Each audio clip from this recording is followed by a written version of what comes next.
नमस्कार दोस्तों, आपका स्वागत है अपने YouTube चैनल PFP में। आज हम टॉप 3 ऐसे स्टॉक्स के बारे में बात करने वाले हैं जो कि एकदम हाई रिस्क है लेकिन हाई गेन भी है। यहाँ पर इसीलिए मैंने बता दिया है, पहले ही बता देता हूँ कि ये हाई रिस्क वाले स्टॉक्स हैं। अगर टूटेंगे तो भी ऐसे टूटेंगे, लेकिन अगर चढ़ेंगे तो भी इतना ज़्यादा दौड़ेंगे, एकदम रॉकेट बन जाएंगे, तो आपको पैसे भी इतने ही बनते हुए नजर आएंगे। और यहाँ पर कैसे इन्वेस्ट करना चाहिए, क्या स्ट्रैटेजी अपनानी चाहिए, ये भी मैं आपको बताने वाला हूँ। लेकिन उससे पहले अगर आपने चैनल को सब्सक्राइब नहीं किया है तो प्लीज़ सब्सक्राइब कीजिए और रेगुलर अपडेट्स पाने के लिए नोटिफिकेशन बेल को प्रेस कीजिए। साथ ही साथ टेलीग्राम चैनल को भी ज्वाइन कीजिए, जिसकी लिंक डिस्क्रिप्शन बॉक्स में दी गई है।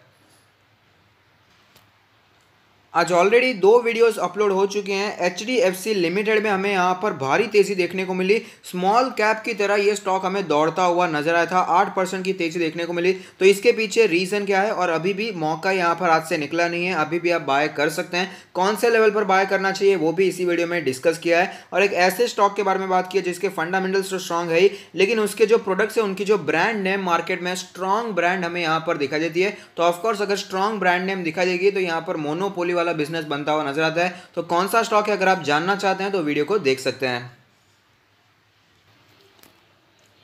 सबसे पहला स्टॉक जो है वो है येस बैंक। रिटेल इन्वेस्टर का काफ़ी ज़्यादा चहीता बैंक बन चुका है, काफ़ी चहीता स्टॉक बन चुका है। यहाँ पर काफ़ी ज़्यादा स्पेकुलेटिव हमें होता हुआ नजर आता है। तो यहाँ पर आप देख सकते हैं ऑल टाइम चार्ट लगाया है, जहाँ पर एक कैंडल 1 मंथ को रिप्रेजेंट करती है। तो आप देख पाएंगे इसमें भारी तेजी देखने को मिली। 400 रुपये के आसपास अपना ऑल टाइम हाई बनाने के बाद इसमें बहुत ही ज़्यादा गिरावट भी स्टॉक में देखने को मिली थी।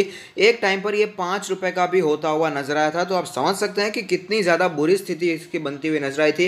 इसमें लंबा घटनाक्रम हमें बनता हुआ नजर आया। इसके प्रमोटर्स ने यहाँ पर जो काम किया है उसके कारण हमें स्टॉक में हमें बहुत ही ज़्यादा बर्बादी देखने को मिल रही है। लेकिन अभी जो सिचुएशन है संभलती हुई नजर आ रही है। आरबीआई ने यहाँ पर काफ़ी संभाल लिया है और जो मैनेजमेंट है अभी एसबीआई का हो चुका है, हम ऐसा कह सकते हैं। जो इसके जो मैनेजर्स हैं, यहाँ पर जो मैनेजमेंट सीनियर मैनेजमेंट है, वो सबके सब एसबीआई से आ रहे हैं। तो हम समझ सकते हैं कि जो कामकाज चलेगा अभी काफ़ी ज़्यादा सुधरा हुआ कामकाज चलेगा। इनके जो पहले के प्रमोटर्स थे उनने जो भी हरकत की जिसके कारण स्टॉक इतना ज़्यादा नीचे आ गया है, तो यहाँ पर जो बुरा होना था अब हो चुका है। तो यहाँ पर अब जो सिचुएशन आगे होने वाली है, यहाँ पर ज़्यादातर पॉजिटिव सिचुएशन हमें देखने को मिलने वाली है।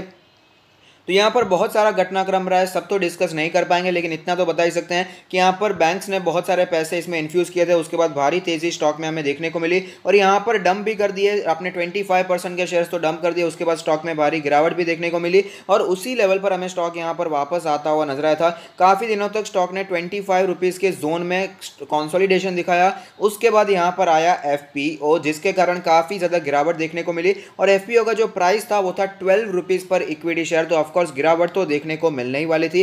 यहाँ पर काफ़ी ज़्यादा गिरावट देखने को मिली। 25-30 रुपये से ये 12 रुपये का होता हुआ नजर आया था। उसके भी थोड़ा सा नीचे भी जाता हुआ नजर आ रहा था, लेकिन उसके बाद वापस सिचुएशन सुधरी और वापस इसमें थोड़ा सा हमें अपमूव देखने को मिला और ये स्टॉक अभी फिलहाल हमें 13 रुपये के आसपास ट्रेड करता हुआ नजर आता है। तो ओवरऑल अगर बात करें तो सिचुएशन पहले के मुताबिक यहाँ पर सुधरती हुई नजर आ रही है। और फिलहाल तो ये भी न्यूज़ आई है कि इसके जो डिपॉजिट्स है वो 16% के आसपास, मुझे एग्जैक्ट नंबर याद नहीं है, लेकिन डिपॉजिट्स में भी हमें बढ़ोतरी देखने को मिल रही है।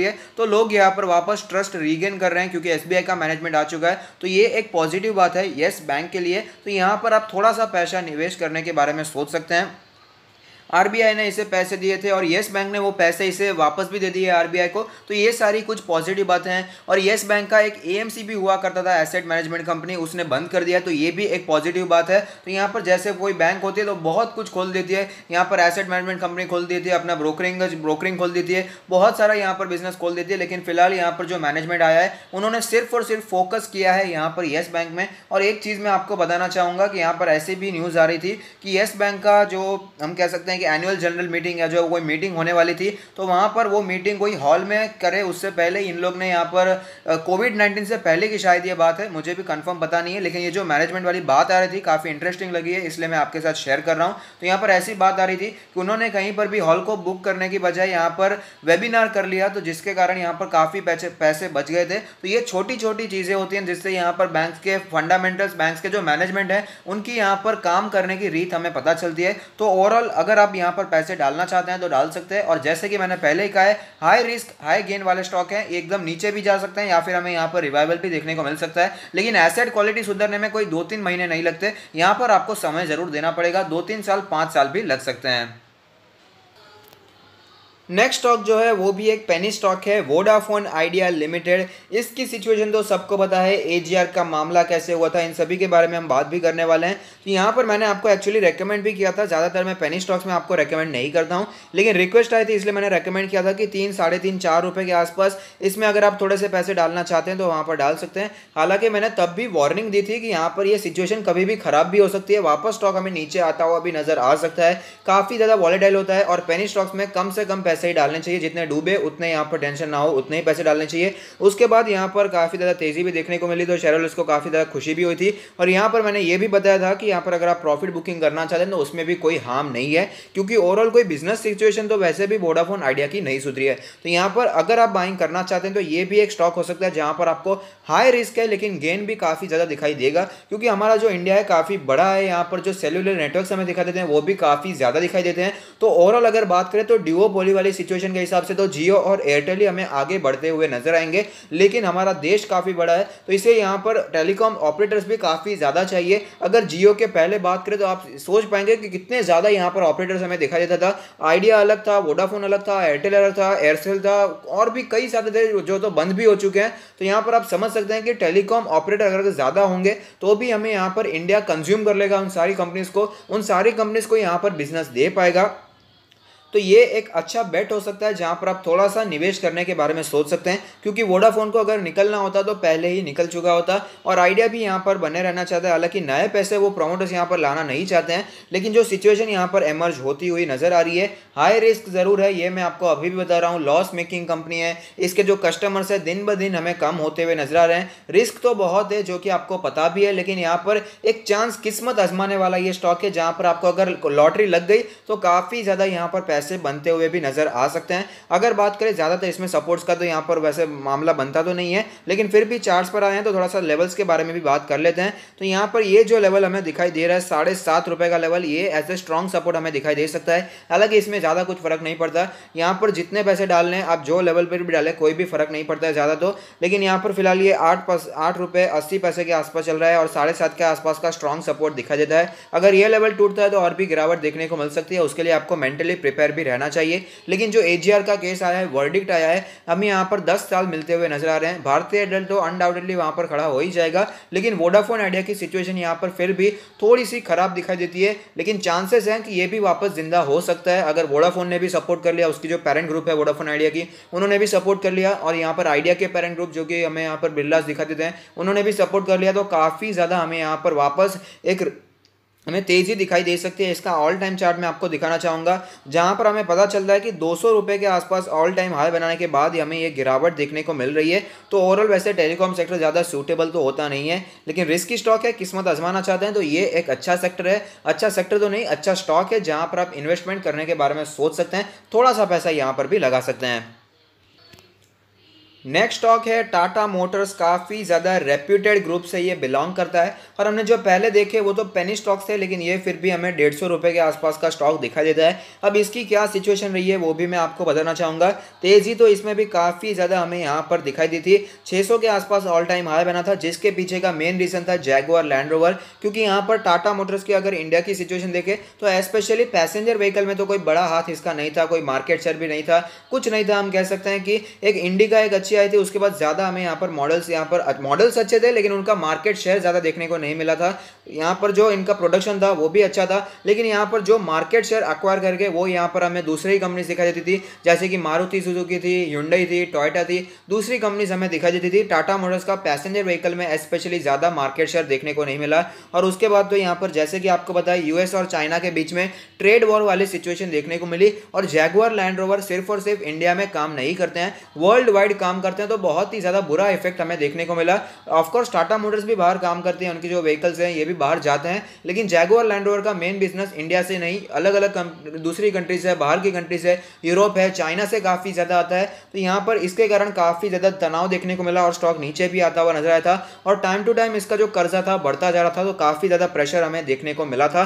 लेकिन यहाँ पर फिलहाल जो सिचुएशन है थोड़ी सी सुधरती हुई नजर आ रही है, और ऐसा क्यों है? क्योंकि इनके जो प्रमोटर्स हैं, प्रमोटर्स तो नहीं कहेंगे, लेकिन जो मैनेजमेंट मैनेजमेंट है चंद्रशेखरन जी, उन्होंने कहा है कि यहाँ पर हम कंपनी को 3 साल में डेट फ्री करने वाले हैं। और वो वीडियो भी मैंने बताया था और आपको मैंने बताने की कोशिश की थी कि अगर कोई प्रमोटर या फिर कोई बड़ा सीनियर मैनेजमेंट कुछ कहता है तो मार्केट उसकी बात पर भरोसा करता है। और स्पेशली अगर कोई स्टॉक रेप्यूटेड ग्रुप से रिलेटेड हो, जैसे कि टाटा मोटर्स हो गया, और कुछ सालों पहले रिलायंस के चेयरमैन मिस्टर मुकेश अंबानी ने भी कहा था कि यहाँ पर हम कंपनी को डेट फ्री बनाने वाले हैं, तब यहाँ पर बहुत ही इम्पॉसिबल जैसा लग रहा था क्योंकि रिलायंस पे भी डेट तो बहुत ही ज्यादा था, लेकिन उन्होंने कर दिया। तो टाटा मोटर्स पर भी लोगों का भरोसा यहाँ पर वापस रीगेन होता हुआ नजर आता है। और स्पेशली ग्राउंड पे भी सिचुएशन थोड़ी सी टाटा मोटर्स के लिए पॉजिटिव दिखाई दे रही है। हालांकि मैं अभी भी बता दूं कि ये रिस्की वाला स्टॉक है, किस्मत वाला स्टॉक है, बहुत ही इसमें रिस्क भी बहुत ज्यादा है, लेकिन इसमें गेन भी बहुत ज्यादा हमें यहाँ पर दिखाई देता है। टाटा मोटर्स में उन्होंने कहा था कि जो चंद्रशेखरन जी ने, उन्होंने कहा कि यहाँ पर सिचुएशन सुधर जाएगी, जैगुआर लैंड रोवर के सेल्स यहाँ पर बढ़ने वाले हैं। और यहाँ पर आज या कल ही हमें डेटा आता हुआ नजर आता है कि जैगुआर लैंड रोवर के सेल्स एक्चुअली बढ़ चुके हैं। मैं आपको रेकमेंड करूंगा, सजेस्ट करूंगा कि आप यहाँ पर गूगल पर जाइए, सर्च कीजिए, आपको पता चलेगा कि यहाँ पर जैगुआर लैंड रोवर के सेल्स हमें बढ़ते हुए नजर आते हैं। तो इसीलिए लोगों का भरोसा होता है जब कोई बड़ी कंपनी कोई कमेंट्री करती है। और यहाँ पर मैंने आपको रेकमेंड भी किया था, जब ये स्टॉक बहुत ही ऊपर निकल चुका था तब तो मैंने कहा था कि थोड़ा सा वेट करना बेहतर रहेगा। 100 का लेवल और 120 का level as a strong support हमें दिखाई दे सकता है। तो मैं आप देख सकते हैं 120 के आसपास ही स्टॉक ने सपोर्ट लिया और वापस हमें स्टॉक ऊपर जाता हुआ नजर आ रहा है। तो जिन्होंने रिस्क लिया है अच्छी बात है। और यहाँ पर मैं वापस आपको ऑल टाइम चार्ट दिखाना चाहूंगा। ये जो ऑटो सेक्टर है वैसे भी बहुत वॉलेटाइल है और टाटा मोटर्स के साथ तो पहले भी बहुत बुरी सिचुएशन यहाँ पर हो चुकी है ऑलरेडी। 200 रुपए के आसपास का स्टॉक था, आप देख पाएंगे 30 रुपए 20 रुपए के आसपास पहले भी हो चुका था और फिलहाल ये 600 रुपए के आसपास गया था और वापस हमें मार्केट क्रैश में ये हमें 60 रुपीज के आसपास आता हुआ नजर आता है, 60 रुपए के आसपास आता हुआ नजर आया था। तो ऑफकोर्स रिस्क भी बहुत ज्यादा है, मैं आपको बता रहा हूं। तीनों ही स्टॉक्स जो मैंने बताए सब के सब बहुत ही रिस्की स्टॉक्स हैं, लेकिन अगर सिचुएशन थोड़ा सा भी इनके फेवर में जाता है तो जो गेन्स आपको मिलेंगे वो भी बहुत ज्यादा मिलने की यहाँ पर उम्मीद है। तो यहाँ पर कैसे इन्वेस्ट करना चाहिए ये बहुत ही ज्यादा है। यहाँ पर लोग स्टॉक के नाम तो जान लेते हैं, लेकिन यहाँ पर कैसे इन्वेस्ट करना चाहिए, स्ट्रैटेजी क्या होनी चाहिए ये नहीं जानते हैं। तो यहाँ पर मैं आपको बताना चाहूंगा उतने ही पैसे लगाइएगा जितने आप खोने के लिए तैयार हैं। तो यही एक स्ट्रैटेजी है। अगर आपके पैसे उसमें टोटली डूब जाते हैं, अगर आपने 1000 रुपए लगाया, जीरो हो गया, आपका पेट का पानी भी नहीं हिलता है तो ठीक है। अगर आपने 1 लाख लगाया और वो भी जीरो हो गया, अगर आपके पेट के पानी हिलता भी नहीं तो ठीक है, उतना लगाइए जितनी आपकी रिस्क कैपेसिटी है, उतना ही इन स्टॉक्स में आपको लगाना चाहिए। तो अगर आपको ये वीडियो पसंद आता है तो लाइक कीजिए, शेयर कीजिए, कमेंट कीजिए, सब्सक्राइब कीजिए और मुझे मोटिवेट कीजिए। Thank you, stay happy, happy investing.